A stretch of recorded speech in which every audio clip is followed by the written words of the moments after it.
Uh, Both teams tend to be pretty stingy.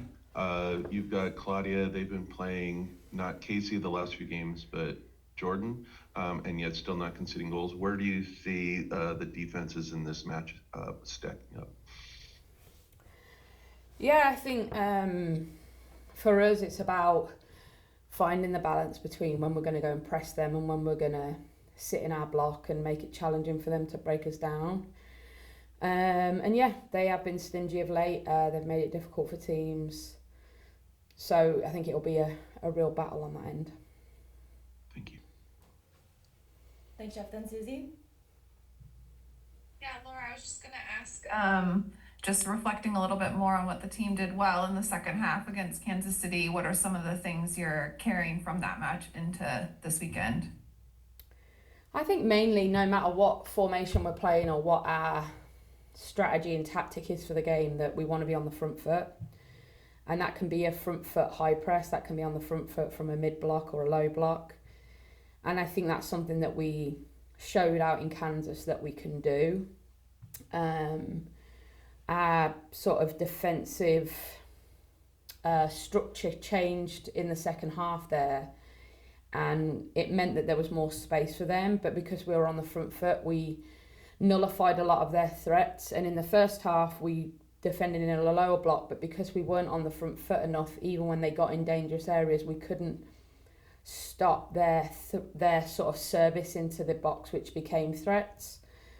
And I think that's something that we've spoken about this week, that no matter what, whether we're high up the field or low in our own half, being on the front foot defensively is a big part of our game. You said going into the North Carolina game earlier this season, you just kind of have to accept that they want and are going to have possession. I'm wondering, with new coaching there, if you've seen that evolve at all, or if that's still very much a true part of their DNA.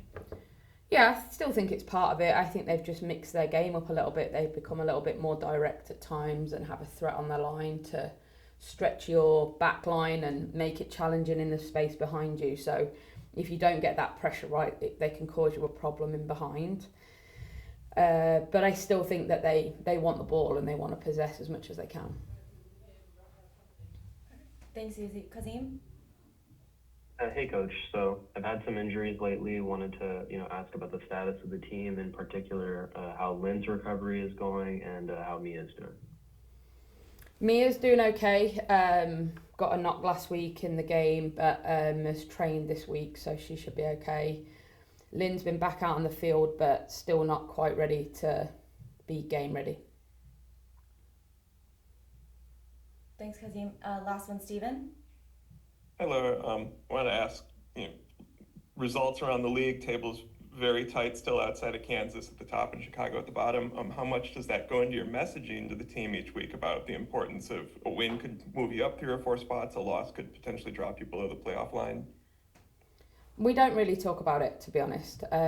We're big believers in process, and the outcome becomes the outcome based off your performance and your process goals. So we really focus in on that.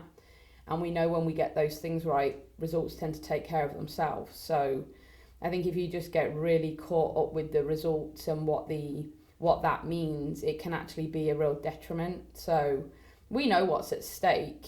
The girls they're not stupid, but I think for us, it's about focusing on the things that's going to get you that result rather than just focusing on the outcome of it.